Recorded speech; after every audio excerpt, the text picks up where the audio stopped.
Comic books are so expensive. Well, at least that's what I always hear.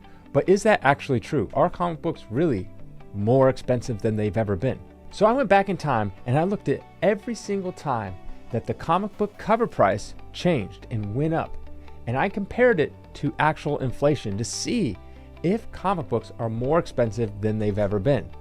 And what I actually found out will probably shock you. They are not. So let's go back and look at every single time in the comic book industry the comic cover price changed, and let's compare that to today and see exactly how expensive comics actually were back then. So we have to go back all the way pretty much to the birth of the modern superhero, to Action #1. And at the time, it was 10 cents. That is it, 10 cents in 1938 to get a comic book. And most comic books at the time had 64 pages, which is quite a bit, a lot more than they have today, which is your standard 32. All through the late 1930s, they didn't really have a big boom yet, but in the 1940s, that's when comic books really took off. And they're still just 10 cents for 64 pages. But how much is that today? Well, actually, for a 64-page comic book, at 10 cents, that would be equivalent to $2.30. Now, what is a comic book today? On average, the median price for a comic book is $4.99 for a cover price comic. So not only do you get twice as much comic book, but then it's actually about a little over half the price. But the reason why they were actually this cheap is not for the comic book themselves. Most stores that sold comic books knew that they were lossily or hoping to get in families so the kids would read the comic books, but then the parents would buy something else. So there wasn't really any margin there at all for the stores. So in today's world, the stores probably want to make money, so you probably have to double that price just so they could make money. Then throughout the 1950s, it was still just 10 cents. But stores wanted to make more of a profit and not so much have it as a loss leader. So in order for the comic book industry to still survive, they needed to change up their system. They stopped offering 64 pages, and now they went down to your standard 32 pages, which means less artwork, less paying the artist, all that stuff, but they could still charge 10 cents. And also they included about 6 to 8 ads inside the comic books. So again, that's less pages you have to draw and pay people, and you could sell the advertisement.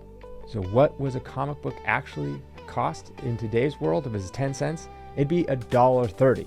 So much, much cheaper than it is today. Then in 1962, the comic book industry finally upped their price, and they upped it to 12 cents. Now, some publishers took a little bit longer to get to 12 cents, other ones started a little earlier, but in 1962, that was probably about the average time that they went up to 12 cents. So what is 12 cents in today's money? It's about $1.28. And again, they still had 32 pages and about 6 to 8 ads per comic book.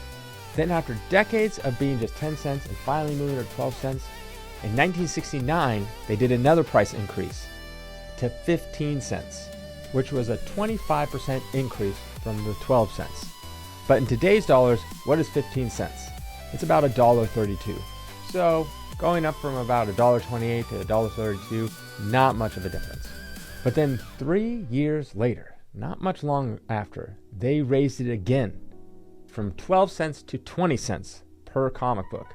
That was an increase of 33% in a very short time. Not only that, they went from an average of 6 to 8 ads per comic book, now 8 to 10 ads per comic book. So what is 20 cents back then? Now, in today's dollars, it's $1.50. So still, I mean, compared to what we have now at $4.99, it's much, much cheaper. But this is where the comic industry really changed. If you think back, they've had a few price adjustments here and there, but not that many. But now they're going to have them almost every other year. The reason why they had them so often, if you look at the inflation rate from the early 70s to pretty much the early 80s, inflation was sky high. I mean, in best case, it was like 5% all the way up to 10% per year. And we thought we had it bad now.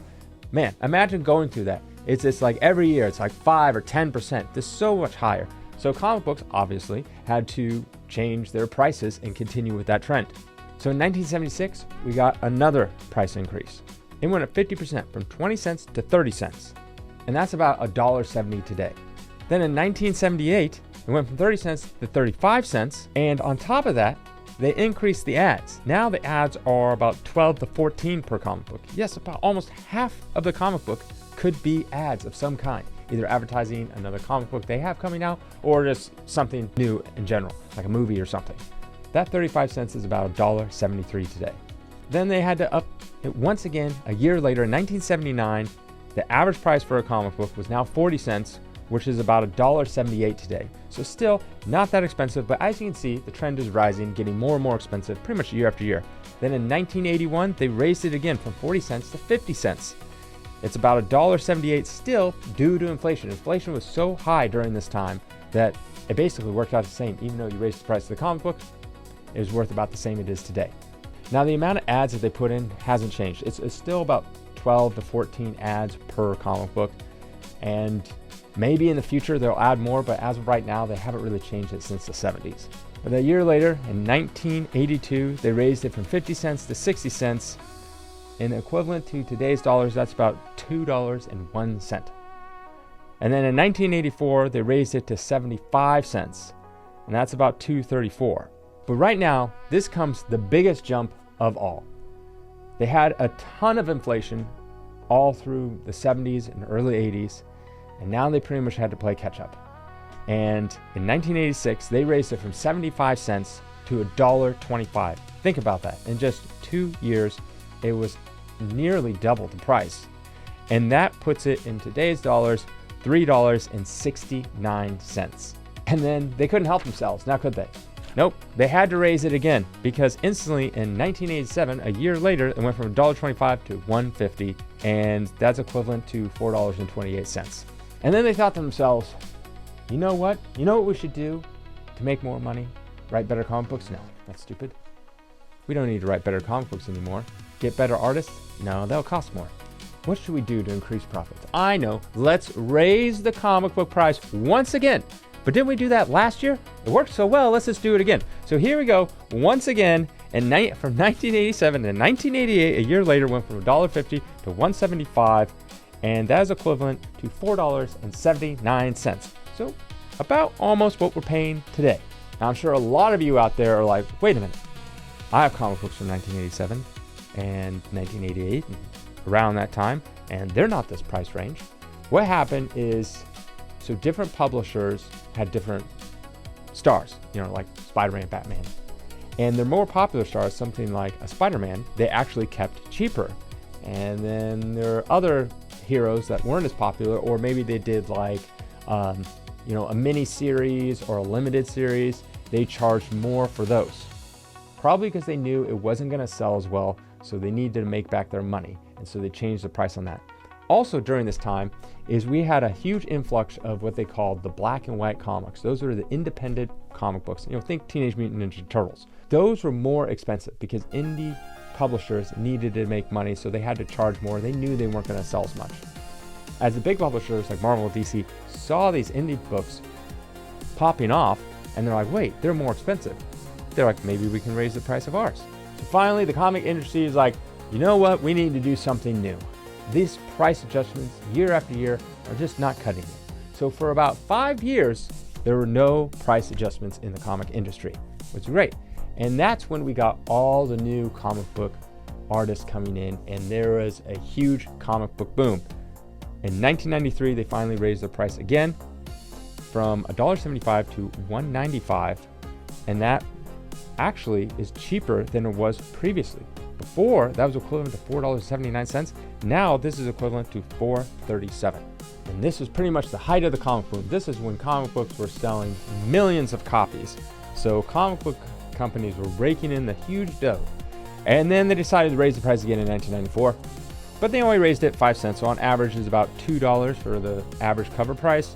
And so that's pretty much the same. It's about $4.37. But then the collapse of the comic book market happened. Inflation was still actually low. So inflation was not the problem. It was the collapse of the comic book market because of the comic book boom. And then comic books started selling less and less and less and less as time went on. So by 1995, they decided to raise the cover price. They wanted to recoup some of what they lost. They were remembering the good old days in 1993 when it was just the huge comic book boom and they were selling millions of copies. Now they're not selling millions of copies. And they're like, well, we still need to make money because, we have all this overhead and all this kind of stuff. During this time, that's when like a bunch of companies were going bankrupt, such as Marvel. There's a bunch of indie publishers that just went out of business altogether. Comic shops were closing down. There was even like indie comic book distributors that were closing down. This is when all this happened. So in 1995, they went from $2 to $2.50, and that jumped it up to $5.31.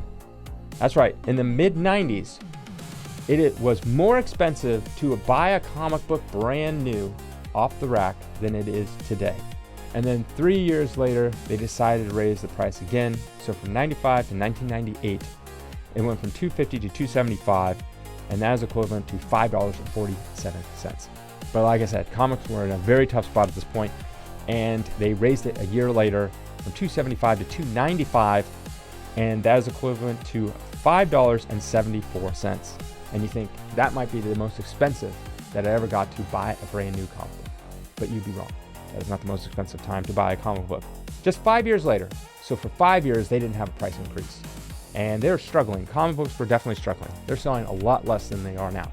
They decided to up the price to $2.99. $2.99.